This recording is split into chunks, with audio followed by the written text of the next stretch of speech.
नमस्कार मित्रांनो. तर स्वागत आहे तुमचं एका नवीन व्लॉगमध्ये.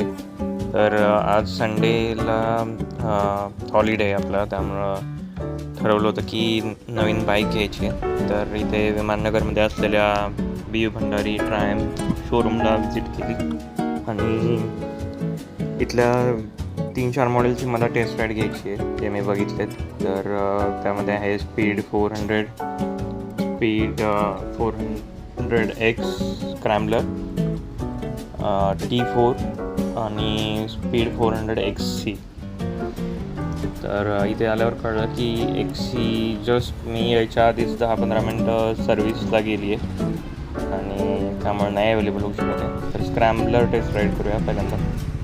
स्क्रॅम्बलरमध्ये बेनिफिट हा आहे की हाईट खूप आहे गाडीची कम्पॅरेटिव्हली, जर आपण कम्पेअर केलं तर स्पीड 400सोबत. आणि सस्पेन्शन खूप जास्त चांगलं आहे, जे रेज सीट आहे तर त्यामुळं एवढे जळक आणि खड्ड्यांमध्ये जाणवत नाही. हँडलिंगमध्ये बघितलं तर खूप वाईड हँडल बार आहे compare to normal commuter bike, त्यामुळं ते लगेच फील होतं जर तुम्ही कम्प्युटरवरून ह्या बाईकला शिफ्ट होत असाल तर. आणि त्यासोबत दुसरी गोष्ट सांगायची तर पॉवर डिलिव्हरी खूप स्मूथ आहे, खूप चांगली आहे. कारण मी आत्तापर्यंत ज्या बाईक चालवल्या होत्या त्यापेक्षा लिटरली फरक जाणवतो, कारण 400cc इंजिन आहे त्यामुळं लगेच ती पॉवर जाणवतं तुम्हाला. आणि ह्याच्यामध्ये डिजिटल कन्सोल आहे, सेमी डिजिटल आहे, त्यामध्ये ॲनालॉग आणि डिजिटल दोन्ही आहे. त्याच्यामध्ये रायडिंग मोड्स येत नाही, तो एक मला ड्रॉबॅक जाणवलं. बाकी राईड कम्फर्टेबल आहे त्या स्क्रॅम्बलर XCमध्ये, त्यामुळं ती मस्त वाटली मला. त्यानंतर मग ठरवलं की थ्रस्टन एकदा ट्राय करू. एकदम कॅफे रेसर लुक आहे त्यामुळे मला ही ट्राय करायची होती की कशी आहे. XC तर अवेलेबल नाही आहे, म्हटलं की थ्रस्टन पण ट्राय करू. थ्रस्टन आहे. तर माझ्याकडे आधी अराउंड 5 V2 होती, तर सेम मला रायडिंग पोझिशन ह्याची वाटली. ॲग्रेसिव्ह एकदम स्पोर्टी पोस्चर आहे आणि पॉवर सेम आहे. 400cc इंजिन आहे त्यामुळं पॉवरमध्ये काही डिफरन्स नाही जाणवला. फक्त इशू आहे की खूपच जास्त ॲग्रेसिव्ह पोस्चर आहे. म्हणजे नॉर्मल जे मी अराउंड 5च्या वेळेला मला जो हा एक्सपिरियन्स होता त्यापेक्षा खूप जास्त ॲग्रेसिव्ह पोस्चर आहे. आणि त्यामुळं काय होतं की पॉट होल्स किंवा स्पीड ब्रेकरवरती लिटरली तुमच्या ट्विस्टपर्यंत जाणवतं ते की तो जर्क फील होतो तुम्हाला, जे मला आधी मी फर्स्ट जी चालवली स्क्रॅम्बलर त्यामध्ये नाही जाणवला आणि ह्याच्यामध्ये तो फील होतो लिटरली. मग एक कम्फर्टेबल नाही आहे अजिबात. जर तुम्हाला फक्त कॅफे रेसर लुक आणि जस्ट असं एक हाईपसाठी घ्यायची आहे किंवा शो ऑफसाठी घ्यायची आहे तर घेऊ शकता. आणि जे स्पोर्ट बाईक फॅन्स आहेत त्यांच्यासाठी ओके आहे, नो प्रॉब्लेम. पण स्क्रॅम्बलर मोर बेटर आहे ह्याच्यापेक्षा, कारण त्याच्यामध्ये जर्क अजिबात जाणवत नाही. सस्पेन्शन एकदम स्मूथ आहे आणि पॉवर डिलिव्हरी पण स्मूथ आहे. फक्त ह्याचा हँडल बार स्पोर्टी आहे, एकदम शॉर्ट, आणि त्याचा वाईड होता हा डिफरन्स. आता ह्यानंतर आपल्याला स्पीड 400 ट्राय करायची आहे. तर स्पीड 400 मध्ये डिफरन्स मेन हा आहे की त्याचा हँडल बार थोडासा शॉर्ट आहे, म्हणजे एवढा पण डिफरन्स नाही जाणवत. पण स्क्रॅम्बलरपेक्षा शॉर्ट हँडल बार आहे. एकदम कम्फर्टेबल वाटलं मला राईड करताना. म्हणजे एवढासं वाईड हँडलबारचा इशू असा फील नाही झाला. स्क्रॅम्बलरच्या वेळेला ते लिटरली बॅकपर्यंत फील होत होतं की मसल स्ट्रेच होत होता पूर्ण. आणि स्पीड 400मध्ये हा डिफरन्स जाणवला की स्क्रॅम्बलरपेक्षा थोडे जर्क फील होतात. जर्क फील होतात म्हणजे त्यामध्ये जर खड्ड्यांमध्ये किंवा स्पीड ब्रेकरवरती तुम्ही घेऊन गेलात तर तुम्हाला ते जाणवतं. रायडर पोझिशनला ते जाणवतं. पॅसेंजरचं नाही माहिती मला, पण रायडर पोझिशनला ते फील होतं. इंजिन सेम आहे त्यामुळं एवढा डिफरन्स नाही जाणवला. स्मूथ सेम स्क्रॅम्बलरसारखंच आहे. थोडा मला टॉर्कमध्ये फरक जाणवला. डोंट नो वाय की इंजिन दोन्हीचे सेम आहेत, पण तरी पण मला टॉर्कमध्ये ह्याच्यामध्ये फरक जाणवला. आणि खूप अशी लॅगिंग पॉवर डिलिव्हरी वाटली मला कम्पेअर्ड टू स्क्रॅम्बलर. आणि बाकी सगळं सेम आहे, फक्त जर्क जाणवत आहेत आणि पॉवर डिलिव्हरी एवढी स्मूथ नाही आहे. तुम्ही ॲक्सिलेट केल्यानंतर ग्रॅज्युअली पॉवर इन्क्रीज होते, हा डिफरन्स आहे. ह्याच्यामध्ये पण रायडिंग मोड्स नाही आहेत, सेमी डिजिटल कन्सोल आहे, अॅनालॉग आणि डिजिटलचं दोन्ही कॉम्बिनेशन. बाकी दुसरं आणखी गोष्ट सांगायची ह्याच्यामध्ये तर सीट हाईट स्क्रॅम्बलरपेक्षा कमी आहे. तर कोणी जर हाईटचा थोडा इश्यू असेल तर टिप टोईंग होऊ शकतं नियर अबाउट 5'2" आसपास. तर म्हणजे कम्फर्टेबली फ्लॅट फूट करू शकता. स्क्रॅम्बलरमध्ये टिपटो करू शकता, टिपटो होईल. हा आहे. हे मी म्हणजे रफ रोड्सवरती राईड करत होतो, तर त्याच्यामध्ये मला चेक करायचं होतं की जस्ट सस्पेन्शन अजून हे नाही झाले म्हणून जाणवतं आहे की खरंच, पण जाणवतात, जर्क जाणवतात. त्यानंतर मग त्यांनी सांगितलं की स्पीड T4 हे नवीन मॉडेल आले, तर हे एकदा ट्राय करून बघा. तर ह्याच्यामध्ये खूप जास्त डिफरन्स आहे कम्पेअर्ड टू XC आणि स्क्रॅम्बलर X आणि स्पीड 400. कारण बाकी सगळं सेम आहे, लुक सेम आहे, console semi digital console same आहे आणि पॉवर पण म्हणजे 400cc इंजिन आहे. पण मला कम्पेअर टू स्पीड 400 याची पॉवर डिलिव्हरी एकदम स्मूथ वाटली. जशी ॲग्रेसिव्हली एकदम आउट ऑफ द ब्ल्यू अशी एकदम पॉवर इन्क्रीज नाही होणार. इवन दो तुम्ही ॲक्सिलेट करत असाल तरीसुद्धा एकदम ग्रॅज्युअली पॉवर इन्क्रीज होते जेव्हा तुम्ही ॲक्सिलेट करता त्यावेळेला. तर ते स्मूथ वाटतं, म्हणजे असं तुम्हाला एकदम वाईल्ड फील येत नाही त्याच्यामध्ये. तर डेली यूजसाठी वगैरे ठीक आहे, म्हणजे रेग्युलर यूजला तुम्ही हे करू शकता यूज. आणि एक विजिबल डिफरन्स हा आहे की जो हँडल बार आहे तो शॉर्ट आहे स्क्रॅम्बलर आणि 400पेक्षा. तर एकदम स्मूथ वाटतं गाडी चालवायला तुम्हाला. एकदम तुम्ही कम्फर्टेबली टर्न्स वगैरे करू शकता, मसल स्ट्रेच होत नाहीत, एकदम कम्फर्टेबली रिलॅक्स पोस्चरमध्ये तुम्ही बसू शकता. आणि ह्याचं सस्पेन्शन जे आहे फ्रंट सस्पेन्शन ते अपसाईड डाऊन नाही आहे, जे की स्क्रॅम्बलर आणि 400चं आहे.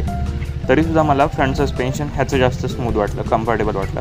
कारण इवन दो मी रफ रोडवरती चालवली, पॉट होल्समध्ये चालवलं, तरीसुद्धा मला जर्क नाही जाणवलं हँडवरती. एकदम स्मूथली सस्पेन्शन वर्क होत होतं. तर मला माहीत नाही की का असं हे आहे की USD सस्पेन्शनमध्ये जर्क जाणवतो लिटरली आणि ह्याच्यामध्ये नाही जाणवत आहे. पण राईड स्मूथ आहे तिन्ही मॉडेल्सपेक्षा जे आधी चालवले त्यापेक्षा, आणि त्यामुळं थोडी कम्फर्टेबल वाटली. तर बेस्ट ऑप्शन आहे जर डेली यूजसाठी पाहिजे, सिटी राईड्ससाठी पाहिजे, speed T4 is the best option. आणि कम्पॅरेटिव्हली चीपर पण आहे दोन्ही मॉडेलपेक्षा. स्क्रॅम्बलर नियर अबाउट 4 लाखाच्या आसपास जाते, 400 अराउंड 3-3.5च्या आसपास, आणि ही 2.5च्या आसपास. सक्सन पण नियर अबाउट 3च्या आसपास आहे, ही 2.5च्या आसपास जाते. तर नेक्स्ट मला EVचं मी त्या दिवशी गेलो होतो शोरूमला, तुम्हाला माहिती आहे. तर त्यावेळेला त्यांनी शूजसाठी मला टेस्ट राईड नाही घेता आली, तर त्यांनी ह्यावेळेला मला होम टेस्ट राईड दिली. म्हणजे मी ऑफिसमध्ये होतो, ऑफिसमधून मी बाहेर आल्यानंतर मला टेस्ट राईडसाठी ते घेऊन आले होते त्यांचे शोरूमचे जे तिकीट आहेत ते. तर त्यांनी टेस्ट राईडसाठी जेव्हा मी चालवली तेव्हा ह्याच्यामध्ये पण मला तेच जाणवलं की स्क्रॅम्बलर आणि ह्याचा हँडल बार खूप वाईड आहे. दुसरा डिफरन्स हा होता की ह्याची पॉवर डिलिव्हरी एकदम अल्टिमेटली इन्स्टंट पॉवर आहे, कारण EV आहे, त्यामध्ये कुठलेही मेकॅनिकल पार्ट्स नाही आहेत मध्ये, जसे आपल्या IC इंजिनमध्ये असतात. त्यामुळं जसं तुम्ही ॲक्सिलेट करता तशी मोटर लगेच रन होते. त्यामुळे इन्स्टंट टॉर्क आहे, इन्स्टंट ॲक्सिलेशन आहे. दुसरी गोष्ट ह्याच्यात रायडिंग मोड्स आहेत की EV आहे, त्यामुळे तुम्हाला माहिती आहे ते स्पोर्ट मोड आहे, बॅलिस्टिक मोड म्हणतात ह्याच्यामध्ये, अल्ट्राव्हायोलेटमध्ये. बॅलिस्टिकला काय होतं की पॉवर डिलिव्हरी एकदम हाय पॉवर असते, म्हणजे तुम्ही एकदम खूप जास्त स्पीड घेते पाहिजे एकदम, तर ते आहे. आणि त्यानंतरची गोष्ट म्हणजे जर तुम्ही मोड चेंज केला, स्पोर्ट मोड बॅलिस्टिक मोडमध्ये चालवलं तर बॅटरी खूप जास्त ड्रेन होते. इको मोडमध्ये चालवलं, सिटी मोडमध्ये, तर बॅटरी रेग्युलर स्पीडने ड्रेन होते. त्याच्यात रिजन आहे. रिजन म्हणजे काय की तुम्ही जेव्हा काही चालवत आहे म्हणजे तर ब्रेक अप्लाय केल्यानंतर किंवा ॲक्सिलेटर सोडल्यानंतर जे बाईक स्टँड स्टिलला येते, थांबते जागेवरती, तेव्हा जे स्पीड कमी होतं त्याच्यातून सुद्धा बाईकची बॅटरीला सप्लाय जातो, चार्ज होते, ते पॉवर जनरेशन, ते आहे रिजन. तर चांगलं वाटलं चालवताना, म्हणजे मी रफ रोडवरून चालवली, बम्प्स, स्पीड ब्रेकर आणि पॉटहोल्स चालवली. कम्फर्टेबल आहे. पॅसेंजर सीटला पण मी ट्राय केलं मागे बसून, एक्झिक्युटिव्हला चालवायला सांगितलं आणि मी मागे बसलो, तर त्याच्यातसुद्धा कम्फर्टेबल आहे. फक्त इश्यू आहे की EV आहे. इवन दो त्यांनी 350ची रेंज दिली आहे, पण त्यांनी सांगितलं 270पर्यंत मिळतं. पण जर लाँग रूटला गेलं तर हा इश्यू आहे की जर बॅलिस्टिक मोड वगैरे ट्राय केला, फास्ट बॅटरी ड्रेन होते. आपण जे प्लॅन केले की एवढ्या डिस्टन्सला EV चार्जिंग स्टेशन आहे, तिथपर्यंत पोहोचेल नाही तुला माहीत नाही. त्यांचे आता ते एक्झिक्युटिव्ह सांगत आहेत, ते आपण ऐकूया. बाईकबद्दल तुम्हाला सगळे डिटेल्स येतील. व्हेरियंट कुठलं आहे, कलर कुठला आहे, IMEI नंबर काय, लास्ट अपडेटेड कधी झालं आहे, ओडोमीटर तुम्हाला सांगतो, विन नंबर म्हणजे चासेस नंबर तुम्हाला सांगतो, व्हेकल सॉफ्टवेअर कुठला आत्ता चालू आहे 3.0. तुम्ही जर 2-3 वर्षानंतर जर बघितलं, अपडेटेड असेल तुमचं सॉफ्टवेअर, म्हणजे 5.0 6.0 याच्यासाठी काय म्हणजे जेव्हा सर्व्हिसला देईल तेव्हा ती चार्ज हां तेव्हा अपडेट होऊन जातं ते. आपला फोन कसा अपडेट होतो, फोन कसा अपडेट होतो तसंच आहे, तुमचं सॉफ्टवेअर अपडेट सगळं होऊन जाईल तुमच्या ह्याच्यात. नॅव्हिगेशन्स आहे, मॅपल्सचं नॅव्हिगेशन आहे आपल्याकडे. तुम्हाला फोनमध्ये मॅपल्स ॲप डाउनलोड करायचं आहे, त्याच्यानंतर तुम्ही कनेक्ट करू शकता मॅपल्सला.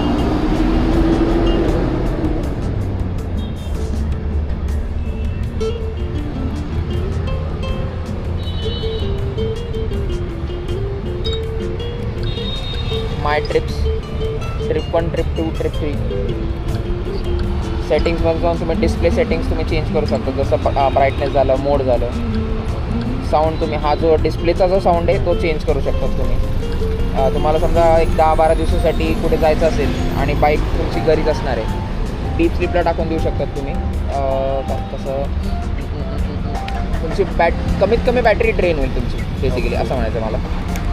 कारण की आपली गाडी 10 युरोपियन कंट्रीजमध्ये सेल होते. टाईम झोन तुम्हाला इथे दिलेला आहे, तुम्ही कुठला तुमच्या टाईमच्या हिशोबाने तुम्ही सेट करू शकतात. असं आहे. कंट्रोल्स तुम्हाला इथे दिले आहेत परफॉर्मन्ससाठी, डुअल चॅनल किंवा मोनो, हे तुम्ही दोन्ही सेट करू शकता तुमच्या हिशोबाने. रिजन ब्रेकिंग आत्ता ऑफ आहे, ट्रॅक्शन कंट्रोल पण आत्ता ऑफ आहे याच्यात. व्हील होल्ड पण दिलेलं आहे तुम्हाला, रेडार टेक्नॉलॉजी पण आत्ता ऑफ आहे याच्यात. डॉक्युमेंट्स तुम्ही बेसिक आहे स्टोअर करू शकता, ड्रायव्हिंग लायसन्स, इन्शुरन्स, रजिस्ट्रेशन. ब्लूटूथने तुम्ही पूर्ण गाडी कनेक्ट करू शकतात, ऑन ऑफ याच्यात आहेच ऑप्शन. बॅटरी तुमचं इथे सगळं दिसतं, battery temperature, battery serial number, battery condition excellent आहे आत्ता, बॅटरी तुमची लिमिट तर ठीक आहे, आत्ता किती % चार्जिंग आहे तुमची हे सगळं दिसतं. पण तुम्हाला टायर प्रेशर मॉनिटरिंग सिस्टम पण देतं. रेकॉन प्लस व्हेरियंट्समध्ये गेलात तुम्ही तर त्यानंतर आपल्याला घ्यायची होती V-Stormची टेस्ट राईड. ती एक ADV आहे. मी वाघोली शोरूमला गेलो होतो, पण इतकं रूड बिहेवियर आहे, सेकंड एक्सपिरियन्स आहे माझा. अजिबात कॉपरेट करत नाही. डायरेक्टली समोर गाडी असून सांगितलं की टेस्ट राईड अवेलेबल नाही आहे, कारण त्यांना घरी जायची काय झाली होती. मग तिथून मला एवढ्या दूर विश्रांतवाडीच्या सुझुकी शोरूमला यायला लागलं. मग इथं आल्यानंतर इवन तो त्यांचा स्टाफ आलेला नव्हता, तरीसुद्धा जे सेल्स पर्सन होते ते माझ्यासोबत आले. त्यांनी टेस्ट राईड केली. फक्त माझं एक विसरलो मी कॅमेरा चालू करायला, जेव्हा टेस्ट राईडला गेलो तेव्हा ते कॅमेरा चालू करायला विसरल्यामुळं मला ते राईड्स शूट नाही करता आलं. पण गाडी एकदम लाईट वेट आहे, 200 cc आहे. तर इंजिन छोटं आहे त्यामुळे पण असेल लाईट वेट, पण फायबर आहे त्यामुळे पण असेल. लाईट वेट आहे, एकदम निम्बल आहे, हँडलिंग एकदम स्मूथ आहे, ॲजाईल. तुम्ही एकदम स्पीडीली त्याला टर्न वगैरे करू शकता, काही इश्यू नाही आहे.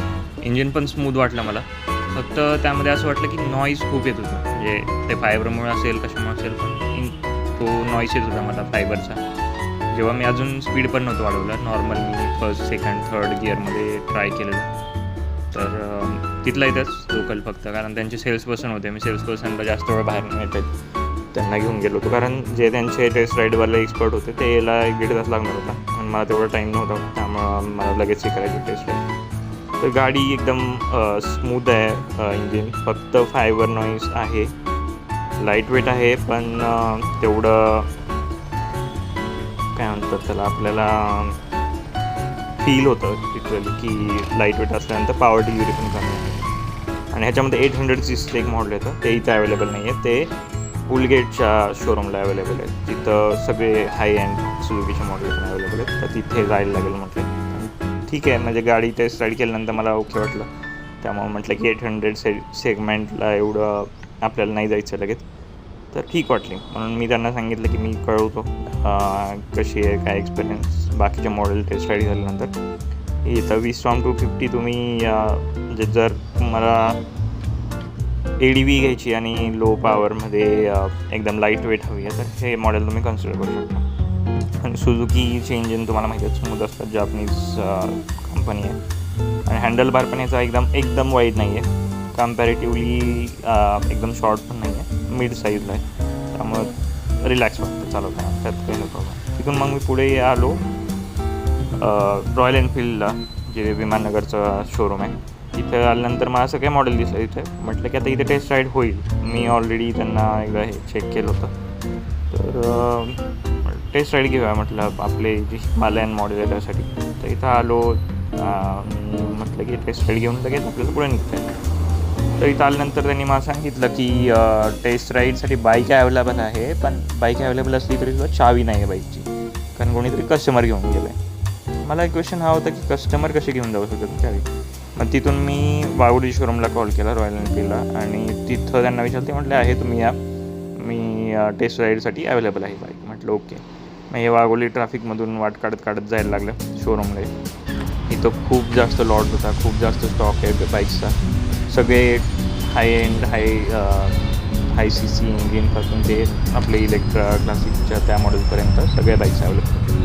तर मग ज्यांना मी कॉल केला होता त्यांना मी विचारलं.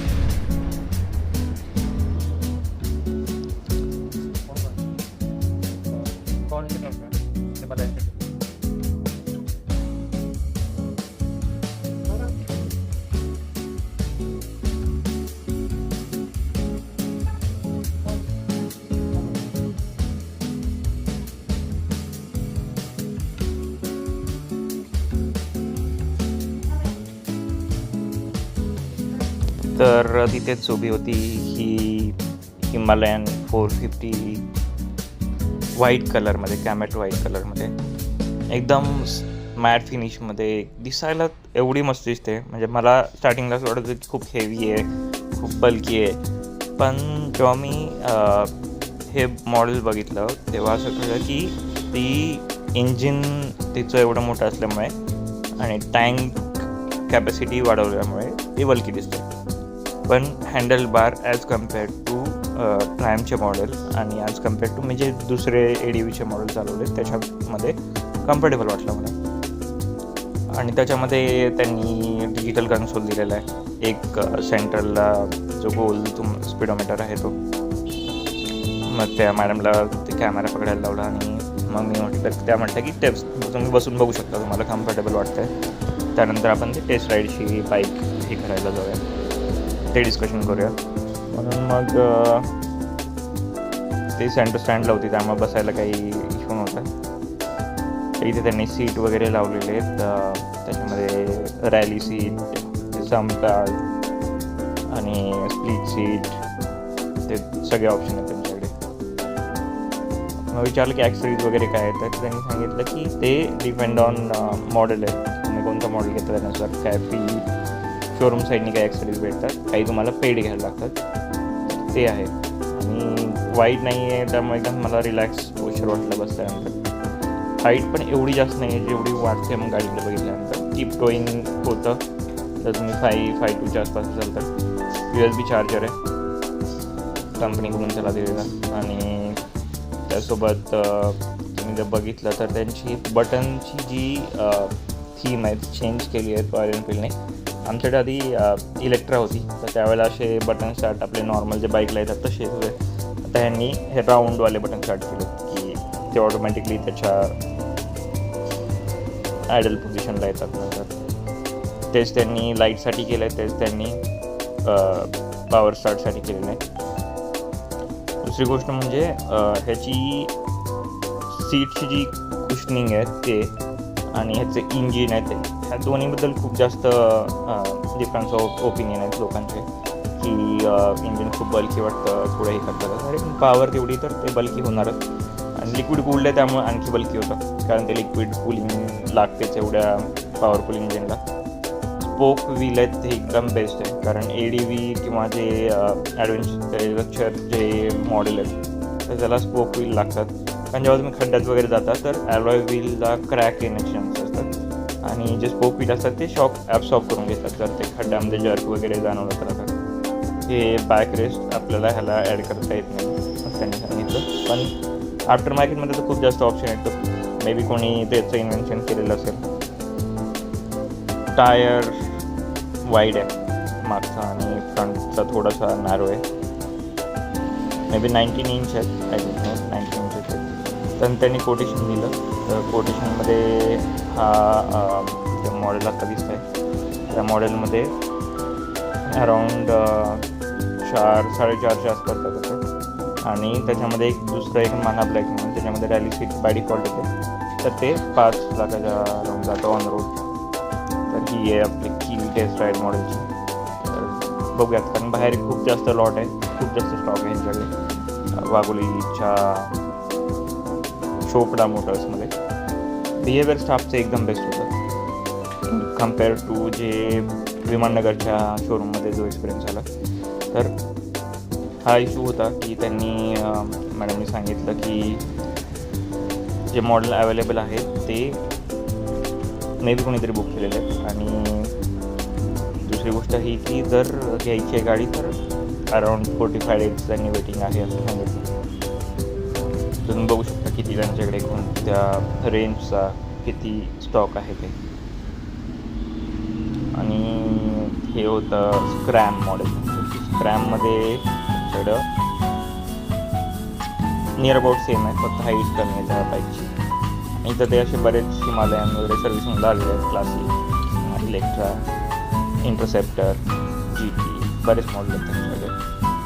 तर मला एक हिमालयन अशी दिसली की त्याला फुल्ली ॲक्सेसरीज फिट केलेलं आहे. आणि कोणीतरी रायडर आहे, त्याचे हँडल चॅनलचं पण नाव पण तिथे होतं. तर त्यांनी टॉप बॉक्स, साईड पॅनियर्स, आणखी ऑक्स लाईट्स असं बरंच काही काय बसवलेलं आहे. तर ते पण मॉडेल मला बघायचं आहे. इथे ते अजून एक क्रॅमचं टेस्ट राईडचं मॉडेल होते. आणि इथे आहे इंटरसेप्टर, जे तुम्हाला जी हाईट झाली आहे इंस्टाग्रामवरती डबल सायलेन्सर वगैरे. आणि हे 007 जे त्याला स्टिकरिंग केलेलं आहे.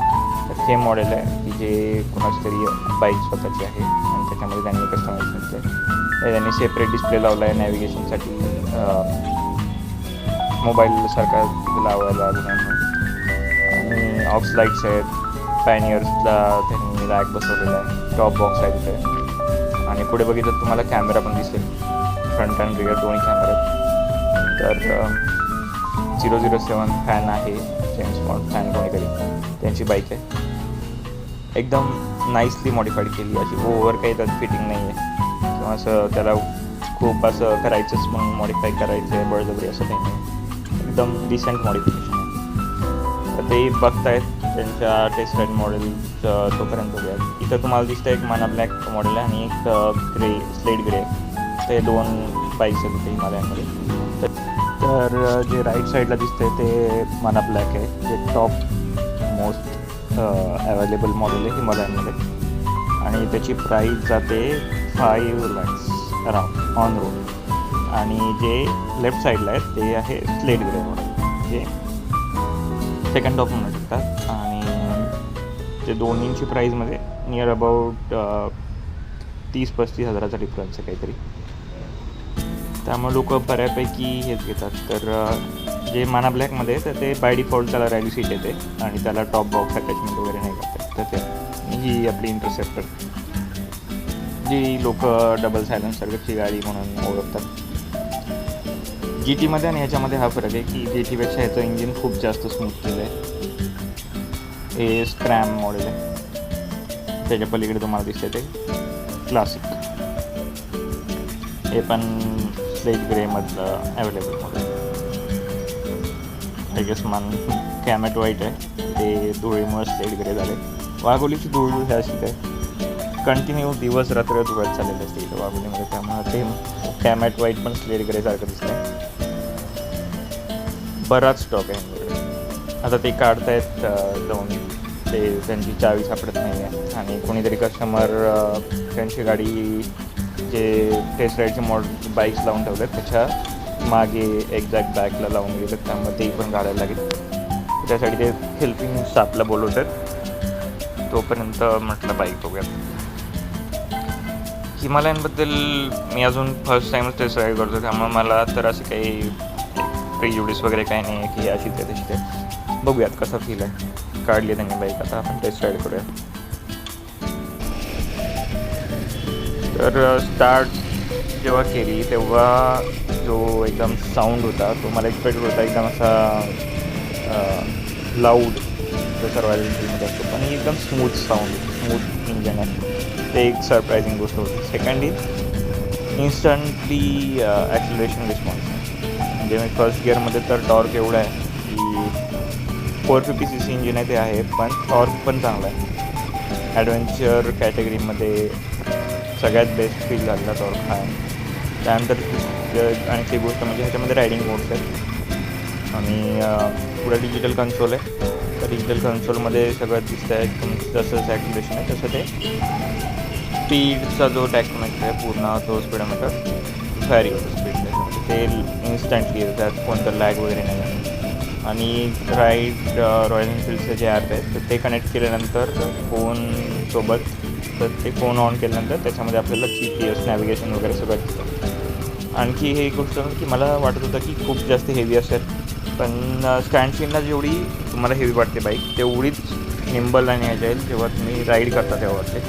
एकदम इझिली तुम्ही टर्न चूज करू शकता बाईकला. ट्रॅफिकमध्ये पण इझिली क्रूज करते बाईक. आणि लोकांची आय कॅचर आहे, लोक लगेच बघतात कारण नोटीस होते विजिबली. बाकी बाईक्सपेक्षा खूप जास्त टॉल आहे. आणि त्याच्या हा डिफरन्स आहे की म्हणजे टॉल जरी असली तरी तुम्हाला जेव्हा राईड करता त्यावेळेला सीट पोझिशनमुळं किंवा त्याचे सस्पेन्शनमुळं तुम्ही टिप टोईंग करू शकता जर हाईट 5 feet अराऊंड आहे तर. आणि फ्लॅट फूट पण करू शकता जर I2च्या अबाव आहे. त्यामुळे त्यात पण घ्यायचं नाही. हँडल बार खूपच जास्त कम्फर्टेबल आहे. एकदम वाईड नाही, एकदम शॉर्ट नाही आहे. त्यामुळे इझिली टर्न करायला खूप जास्त बेनिफिशियल आहे. टँक पण यांनी 17 लिटर्स समथिंग आहे. मी चेक केलं होतं एकदा इंटरनेटवरती, तर 17 लिटर्स अराऊंड आहे. आणि याच्यामध्ये बरेच आफ्टर मार्केट ॲक्सेसरीजचं बरीच रेंज आहे मोठी, जे हिमालयनला फिट होते. ओल्ड हिमालयन 411 आहे आणि ही आत्ताची जी 450 आहे. हा डिफरन्स आहे. 450साठीच्या ज्या ॲक्सेसरीज आहेत त्या 450च्या ॲक्सेसरीजमध्ये SRBचं एक मी टँक मला माहिती आहे की जो 23 लिटर्स आहे जे तुम्ही फिट करू शकता. त्याच्यामध्ये स्लेट ग्रे, व्हाईट, मना ब्लॅक आणि हॅन्डले ब्लॅक असे 3 ते 4 कलर आहेत. तर हँडल ब्लॅकमध्ये ते गोल्ड व्हीलवाली जी तुम्ही बघता ना ती हँडल ब्लॅकमध्ये, आणि मना ब्लॅकमध्ये टोटल ब्लॅक येते मॅट फिनिशमध्ये, आणि ही कॅमेट आणि स्लेट ग्रे तुम्हाला मग 4 कलर आहेत. एकदम मस्त वाटतं यार रायडिंगला. पॉवरमध्ये लॅग नाही जाणवते, जर्क नाही जाणवते. म्हणजे खड्ड्यातून पण घेतली, स्पीड ब्रेकरवरून पण घेतली तरीसुद्धा जर्क नाही जाणवला की जो व्हीलला जो जर्क जाणवतो तो हँड रिस्टपर्यंत फील नाही रायडरला. आणि सीट पण खूप जास्त कम्फर्टेबल आहे, कुशनिंग आहे. रायली सीट नाही माहिती आहे मला, मी बसतो मी बघितलं नाही तिथे मला ब्लॅकमध्ये, पण जी आपली ही स्प्लिट सीट आहे ती खूप जास्त कम्फर्टेबल वाटते. त्याच्यामध्ये एक अजून लो सीटचं पण एक ऑप्शन येतो, त्याने शॉर्ट हाईटवाल्यांसाठी खूप बेनिफिशियल आहे. पण तिचं कम्फर्ट कमी होत असेल का लो हाईटमुळे ते नाही होत. जर कुणाकडे असेल हिमालयन मॉडेल तर ते तुम्ही कमेंट करा, जेणेकरून मला पण घ्यायच्या आधी माहिती पडेल की हे असं आहे. मी रिव्ह्यू बघितलेले आहेत, पण तुमचे युजर एक्सपिरियन्स कसं आहे ते तुम्ही सांगा. आणि वर्थ इट वाटली, म्हणजे जी प्राईस ते सांगतात, म्हणजे कोटेशन मी जे टेस्ट राईडच्या आधी जे बघितलं तर वर्थ इट आहे. फील जो आहे तो वर्थ इट आहे. ॲक्सेसरीज वगैरे करता येतात, इन्स्टॉल आफ्टर मार्केट असतात, जेन्युइन OEM ॲक्सेसरीज पण खूप मोठी रेंज आहे रॉयल एनफिल्डची, ते सुद्धा आहेत. पण जी स्टॉक मॉडेलसुद्धा आहे ना ते पण तुम्हाला वर्थ इट वाटतं राईड करायला. एकदम स्मूथ, त्यात कोणती डिबेटच नाही. पुढे वागेश्वर मंदिर दिसलं तर बऱ्याच दिवसापासून जायचं राहिलं होतं, तर ही टेस्ट राईड कंप्लीट केल्यानंतर आपण जाऊया. मायलेजचा इश्यू आहे, लोक म्हणतात की मायलेज कमी आहे हिला. मायलेजमध्ये 450cc इंजिन आहे, तर त्याला आपण स्प्लेंडर वगैरेचं मायलेज नाही एक्सपेक्ट करू शकतो. म्हणजे त्याला इथूनच टर्न मारूया आपण आता आणि जाऊया. म्हणजे 450ला तुम्ही स्प्लेंडर वगैरेचं मायलेज नाही एक्सपेक्ट करू शकत किंवा पल्सर वगैरेचं मायलेज नाही एक्सपेक्ट करू शकत. त्यासाठी तुम्हाला मायलेज तर आहे की तुम्हाला जर कम्फर्ट पाहिजे, पॉवर जास्त पाहिजे तर मायलेज ड्रॉप होणार. आणि कसं आहे ना की आपण म्हणतो मायलेज कमी मायलेजच्या बाईक्स आहेत, कमी मायलेजच्या बाईक्स आहेत, पण यार आता अलीकडे डिझेल पेट्रोल म्हणजे डिझेल तर बॅन होतं ते सगळीकडे पोल्युशनमुळे. काही दिवसांनी पेट्रोलवर पण रेस्ट्रिक्शन येतील. तर कधी एवढं तुम्ही हाय पॉवरच्या बाईक चालवणार ना. हा जो फील आहे आयस इंजिनचा, जो इंजिनमधून तुम्हाला जे पॉवर फील होतं, तर ते हाच ते एक्सपिरियन्स करण्याचा टाईम आहे. मग मी मायलेज जर बघत बसला तर पण ज्यांना अफोर्ड होतं त्यांनीच घ्या. नाहीतर तुम्हाला मी एवढ्या सगळ्या बाईक टेस्ट स्टार्ट केल्या, त्यातलं तुम्हाला मी बरंच सांगितलं की चीपर ऑप्शन्स पण आहेत ADVमध्ये. असं काही नाही की कॉस्टलीच घ्यायला पाहिजे. जर ADV घ्यायची आहे आणि तुम्हाला बजेटमध्ये पण पाहिजे तर आहेत बरेच ऑप्शन्स अवेलेबल. आणि ADVचा हा बेनिफिट मला वाटला की तुम्ही सिटीमध्ये पण चालवू शकता, प्लस तुम्ही ऑफ रोडला पण चालवू शकता. आणि त्याच्यामध्ये असं कोणतं तुम्हाला रेस्ट्रिक्शन नाही की सिटीमध्ये चालवल्यानंतर फील नाही येणार, सिटीमध्ये चालवल्यानंतर सस्पेन्शन चांगलं नाही काम करणार, प्रॉपर चालतं. आणि दुसरी गोष्ट म्हणजे आणखी एक सांगायचं तर ह्याचे व्हायब्रेशन जे आपण म्हणतो रॉयल एनफिल्डमध्ये व्हायब्रेशन असतात, व्हायब्रेशन काहीच नाही जाणवले एक्सेप्ट ह्याचा मिरर नॉईस. बाकी कुठेच फायबर पार्ट नाही, सगळं मेटल आहे. तर त्याच्यामध्ये मला व्हायब्रेशन नाही जाणवले जसं V-Stormमध्ये जाणवले होते. फक्त ह्याचा मिरर नॉईस खूप आहे, जे मी वाचलं होतं ऑलरेडी व्हिडिओमध्ये, तर आहे मिरर नॉईस येतो. तर ह्याच्यामध्ये पण सोल्युशन आहे त्याच्यावरती की जे आफ्टर मार्केट मिरर असतात, ॲडव्हेंचर कॅटेगरीतले मिरर असतात की ज्याला म्हणजे ते एकदम टफली होल्ड होतात, त्याला असे लूज कुठे हे नसतात, व्हायब्रेशनला ते हे करत नाही. तिथं खूप जास्त ट्रक आणि वगैरे इकडं कन्स्ट्रक्शन खूप जास्त चालू असतं, त्यामुळं हा नगर रोड आहे, नगर रोडला खूप जास्त ट्रॅफिक वगैरे करायला असतात. पण मला असं कुठं वाटलं नाही की बाईक असं खूप जास्त लोड देते किंवा खूप जास्त हेवी वाटते, आता नाही कंट्रोल होते किंवा खूप जास्त आता पडेल की काय, असं कुठेच नाही वाटलं.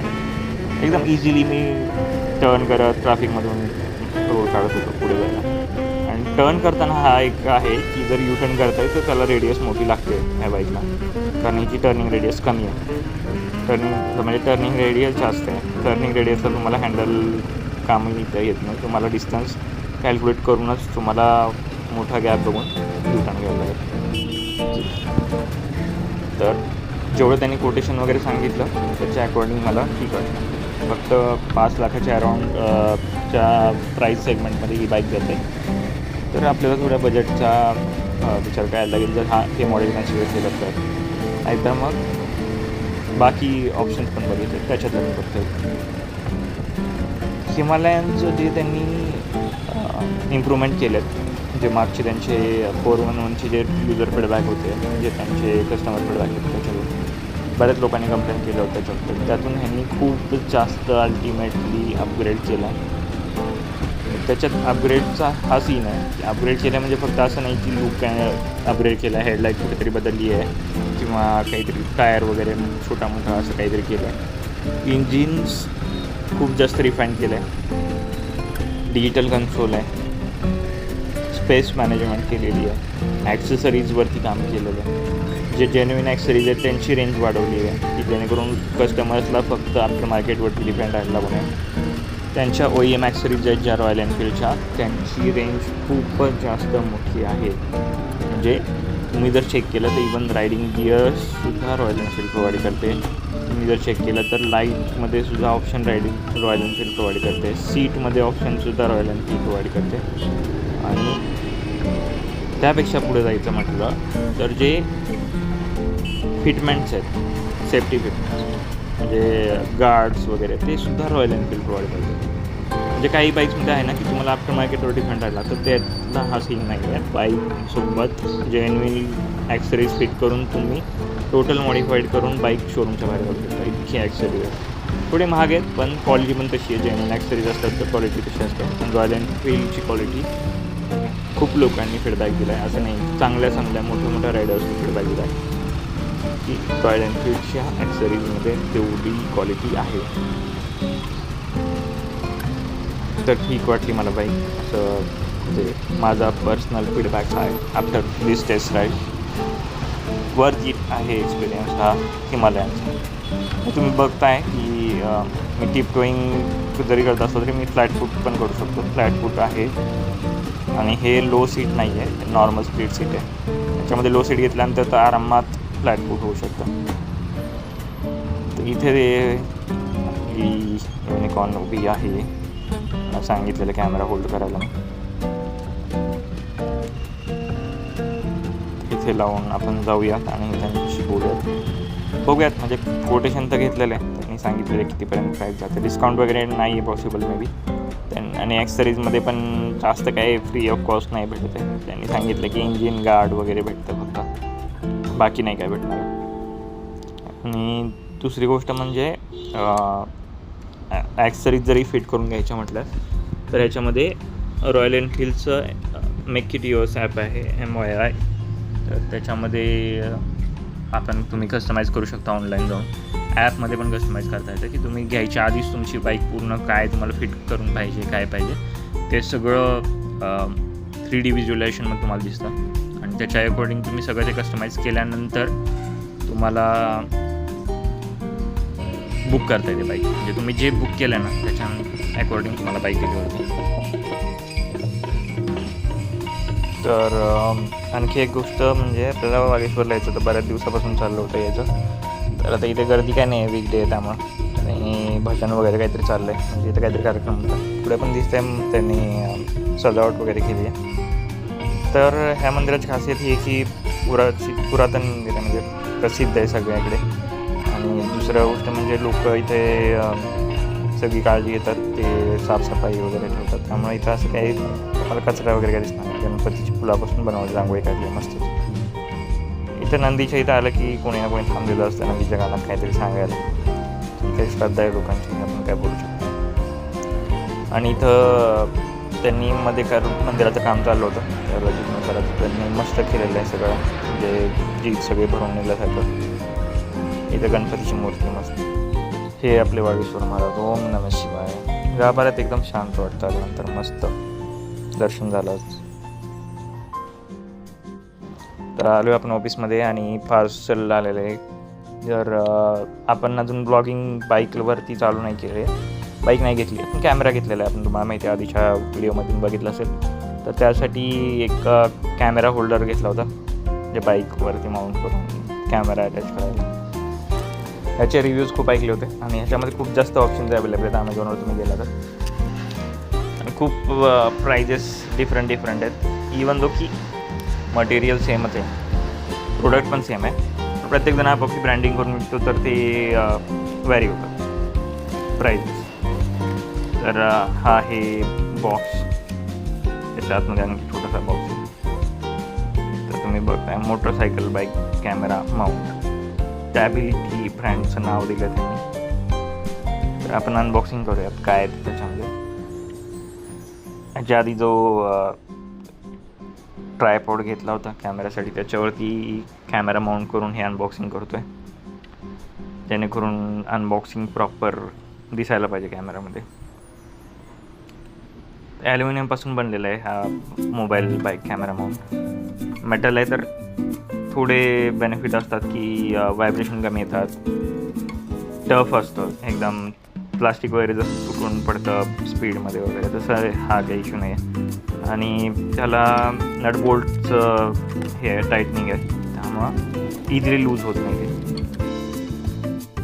बॉक्समध्ये 2 बॅग आहेत, एकामध्ये माउंट आहे आणि एकामध्ये होल्डिंगच्या गोष्टी आहेत. बॉक्समध्ये दुसरं काही नाही आहे, एवढंच आहे. आणि माउंट मेटलचा बनलेला आहे, त्यामुळे व्हायब्रेशन वगैरे एवढे अफेक्ट नाही करणार त्याच्यावर. आणि होल्डिंगसाठी त्यांनी स्पॅनर वगैरे दिलेलं आहे, तर स्पॅनरने आपण ते बोल्ट टाईटली फिट करू शकतो, तर ते निसटण्याचे स्कोप नाही आहे. 2 बॉल जॉईंट्स आहेत, तर कॅमेरा आपण सेपरेटली रोटेट करू शकतो आणि माउंट पण सेपरेटली रोटेट करू शकतो. 360 रोटेटेबल आहे, त्याला कोणते रिस्ट्रिक्शन नाही. मस्त आहे प्रोडक्ट. कसं म्हणजे मला तर ठीक वाटलं. तुम्हाला कसं वाटलं आजचा ब्लॉग? आपण बरंच काही कवर केलं, टेस्ट राईड्स आणि प्रोडक्ट अनबॉक्सिंग. जर तुमचे काही सजेशन असतील, काही क्वेश्चन असतील, तर ते तुम्ही नक्की कमेंट करा. तुमचं फीडबॅक पण कमेंट करा. ब्लॉग आवडला असेल तर लाईक करा, शेअर पण करा हा व्हिडिओ तुमच्या मित्रांसोबत, फ्रेंड्ससोबत, आणि त्यांना सबस्क्राईब करायला पण सांगा, कारण सबस्क्रायबर वाढले पाहिजेत आपले, तर आणखी कंटेंट बनवायला मजा येते. तर अशाच चांगल्या काही युनिक कंटेंटसोबत आपण भेटूया पुढच्या व्लॉगमध्ये, असंच काहीतरी नवीन कंटेंट घेऊन तुमच्यासाठी. तोपर्यंत बाय बाय.